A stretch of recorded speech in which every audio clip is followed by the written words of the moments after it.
Hello everyone, इस video में मिलेंगे आपको साइंस के इम्पोर्टेंट क्वेश्चन जो आपके एग्जाम के लिए यूज़फुल है। तो दोस्तों, इस वीडियो को अंत तक ज़रूर देखें क्योंकि इसमें आपके साइंस का रिवीजन और साइंस के क्वेश्चन क्लियर होंगे। तो स्टार्ट करते हैं। क्वेश्चन नंबर फर्स्ट है, फोबोस एवं डिमोस किस ग्रह के उपग्रह है? फोबोस तथा डिमोस है वो मंगल ग्रह के उपग्रह होते हैं। क्वेश्चन नंबर 2 है, इंजेक्शन देते समय प्रयुक्त जल किस विधि द्वारा तैयार होता है? तो इसका सही उत्तर होगा आसवन विधि के द्वारा तैयार होता है। क्वेश्चन नंबर है अगला, गंधक के साथ रबर को गर्म करने की क्रिया को क्या कहते हैं? गंधक के साथ रबर को गर्म करने की क्रिया है उसको वल्वनीकरण कहा जाता है। नेक्स्ट क्वेश्चन है, बैक्टीरियोफेज क्या है? बैक्टीरियोफेज है एक प्रकार का परजीवी वायरस होता है। अगला क्वेश्चन है, रेडियो एक्टिवता में बीटा किरणें होती है। रेडियो एक्टिवता है उसमें बीटा किरणें है वो ऋणावेशित होती है। क्वेश्चन है अगला, कांच पर लिखने के लिए किस अम्ल का प्रयोग किया जाता है?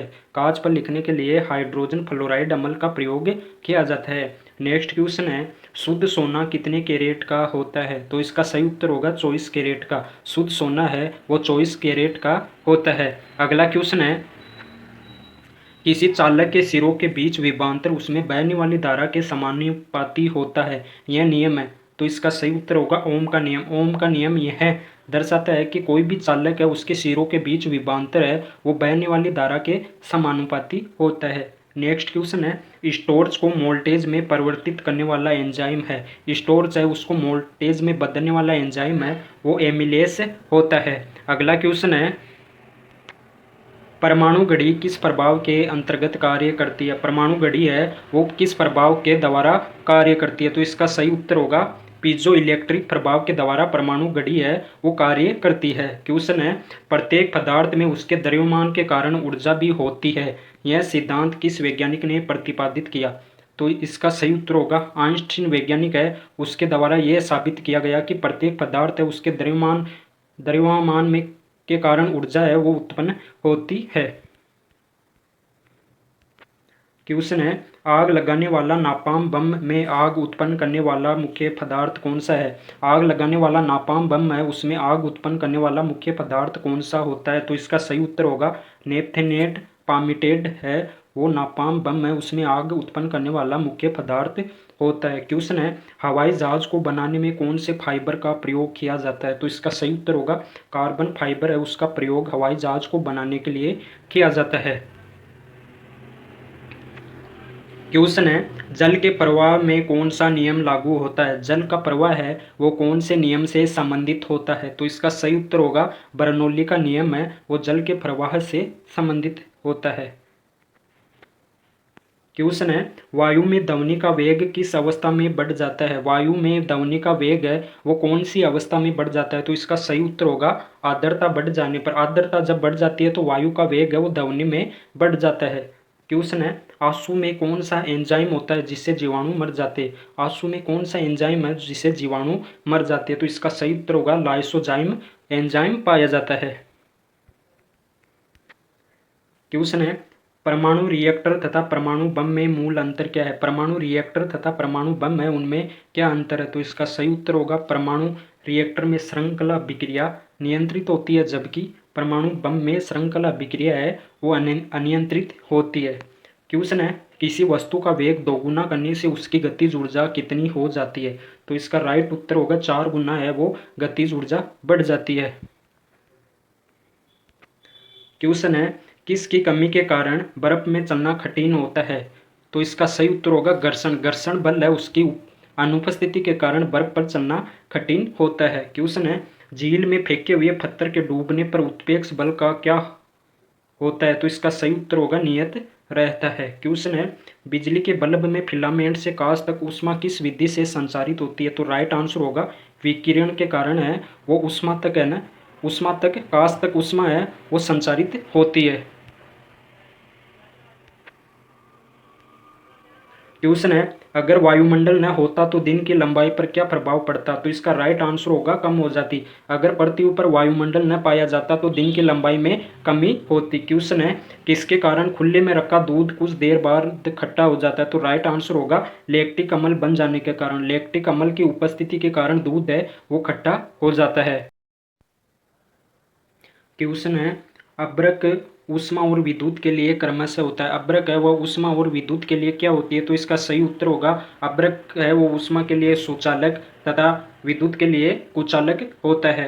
क्वेश्चन है अगला, जब दो हल्के नाभिक मिलकर भारी नाभिक की रचना करते हैं तो उनमें कौन सी प्रक्रिया होती है? जब दो हल्के नाभिक मिलकर एक भारी नाभिक की रचना करते हैं तो उसमें नाभिकीय संलयन है वो उत्पन्न होता है या नाभिकीय संलयन की प्रक्रिया पूरी होती है। क्वेश्चन है अगला, पृथ्वी से पलायन वेग इस वेग वेलोसिटी का मान कितना है? पृथ्वी से पलायन वेग का मान है वो 11.2 किमी प्रति सेकंड होता है। अगला क्वेश्चन है, अत्यंत निम्न ताप पर भौतिकी के अध्ययन को क्या कहते हैं? तो इसका सही उत्तर होगा क्रायोजेनिक्स है वो अत्यंत निम्न ताप है उसका अध्ययन क्रायोजेनिक्स के द्वारा किया जाता है। क्वेश्चन है, किसी तारे का रंग किससे निर्धारित होता है? कोई भी तारा है उसका रंग है वो किससे ज्ञात होता है? तो इसका सही उत्तर होगा तारे के ताप से। क्वेश्चन है, रासायनिक दृष्टि से भारी जल हेवी वाटर क्या है? रासायनिक दृष्टि से भारी जल है वो ड्यूटेरियम ऑक्साइड को कहा जाता है। क्वेश्चन है, हीलियम को छोड़कर सभी अक्रिय गैसों की बाह्य कक्षा में कितने इलेक्ट्रॉन होते हैं? तो इसका राइट आंसर होगा 8। हीलियम है उसको छोड़कर सभी अक्रिय गैस है उनमें 8 इलेक्ट्रॉन पाए जाते हैं। क्वेश्चन है, हीरा और ग्रेफाइट किसके अपरूप है? हीरा और ग्रेफाइट है वो कार्बन के अपरूप होते हैं। क्वेश्चन है, किस गैस में सड़े अंडों की गंध आती है? कौन सी गैस है उसमें सड़े अंडे है उसकी गंध आती रहती है? तो इसका राइट आंसर होगा हाइड्रोजन सल्फाइड गैस में। क्वेश्चन है अगला, न्यूरॉन किसकी इकाई का नाम है? न्यूरॉन है वो तंत्रिका तंत्र इकाई का नाम होता है। क्वेश्चन है, लौंग के तेल का प्रमुख घटक जो दांत का दर्द दूर करने में प्रयुक्त होता है? तो राइट आंसर होगा यूरेनिल है वो दांत का दर्द दूर करने के लिए प्रमुख लौंग के तेल का प्रमुख घटक होता है। क्वेश्चन है, आइकोनोग्राफी के अंतर्गत किस चीज का अध्ययन किया जाता है? आइकोनोग्राफी शाखा है उसके द्वारा मूर्तियों एवं प्रतिमाओं का अध्ययन किया जाता है। क्वेश्चन है, जल में प्रकाश का वेग कितना होता है? जल में प्रकाश का वेग 2,25,000 मिमी प्रति सेकंड होता है। क्वेश्चन है, एक पारसेक कितने मीटर के बराबर होता है? एक पारसेक है वो 3.09 इंटू 10⁻16 मीटर के बराबर होती है। पारसेक वो दूरी की सबसे बड़ी इकाई होती है। क्वेश्चन है, कोशिका का ऊर्जा घर पावर हाउस ऑफ सेल कहे जाने वाले माइटोकॉन्ड्रिया नाम सर्वप्रथम किसने दिया? कोशिका का पावर हाउस है वो माइटोकॉन्ड्रिया है उसका शब्द है वो सर्वप्रथम किस वैज्ञानिक के द्वारा दिया गया था? तो इसका राइट आंसर होगा सी बेंडा वैज्ञानिक के द्वारा दिया गया था। क्वेश्चन है, वेस्कोटोमी तथा ट्यूबेक्टोमी का क्या कार्य है? वेस्कोटोमी तथा ट्यूबेक्टोमी है वो संतान उत्पत्ति की क्षमता को रोकने के लिए पुरुषों की नसबंदी को वेस्कोटोमी तथा महिला नसबंदी को ट्यूबेक्टोमी कहा जाता है। क्वेश्चन है, साबुनी गोल के बुलबुले रंगीन प्रतीत होते हैं क्यों? साबुन के गोल के रंग के बुलबुले है वो रंगीन प्रतीत होते हैं तो इसका क्या कारण है? तो इसका सही उत्तर होगा प्रकाश के व्यतिकरण के कारण। क्वेश्चन है, विटामिन ए का संग्रह किस अंग में होता है? विटामिन ए का संग्रह है वो यकृत में होता है। क्वेश्चन है, यदि हवा में O2 की सामान्य मात्रा के साथ CO भी हो तो मनुष्य का दम घुटने लगता है क्योंकि? तो इसका सही उत्तर होगा हीमोग्लोबिन O2 के बजाय CO से अधिक तप्तरता से संयोग करता है। क्वेश्चन है, जीवाणु को किन कारणों से एक पादप माना गया? जीवाणु बैक्टीरिया है वो उन्हें किन कारणों के कारण है वो पादप माना जाता है? तो इसका सही उत्तर होगा कोशिका भित्ति की उपस्थिति के कारण। बैक्टीरिया जीवाणु है उनमें कोशिका भित्ति उपस्थित होती है जिसके कारण उन्हें पादप माना जाता है।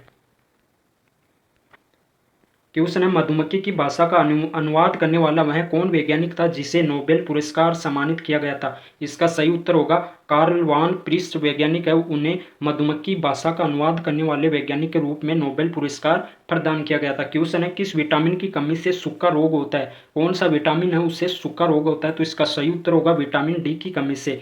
क्वेश्चन है, कसरा रोग किससे फैलता है? कसरा रोग है वो वायरस के द्वारा फैलता है। अगला क्वेश्चन है, इंसुलिन की खोज किसने की? इंसुलिन की खोज है वो बेटिंग बेस्ड वैज्ञानिक के द्वारा की गई थी। क्वेश्चन है हाइड्रोपोनिक्स किससे संबंधित है? हाइड्रोपोनिक्स है वो बिना मिट्टी पानी की खेती से संबंधित होता है। क्वेश्चन है कोड लिवर ऑयल किस विटामिन का प्रचुर स्रोत होता है? तो इसका राइट आंसर होगा विटामिन ए तथा विटामिन डी का। अगला क्वेश्चन है किस ताप पर एंजाइम सर्वाधिक सक्रिय होते हैं? तो इसका सही उत्तर होगा 40 डिग्री सेल्सियस ताप पर एंजाइम वो सर्वाधिक एक्टिव रहते हैं। तो दोस्तों वीडियो को लाइक करें और हमारे यूट्यूब चैनल पर नए हो तो चैनल को सब्सक्राइब करें, आपको डेली क्वेश्चनों का अपडेट मिलता रहेगा।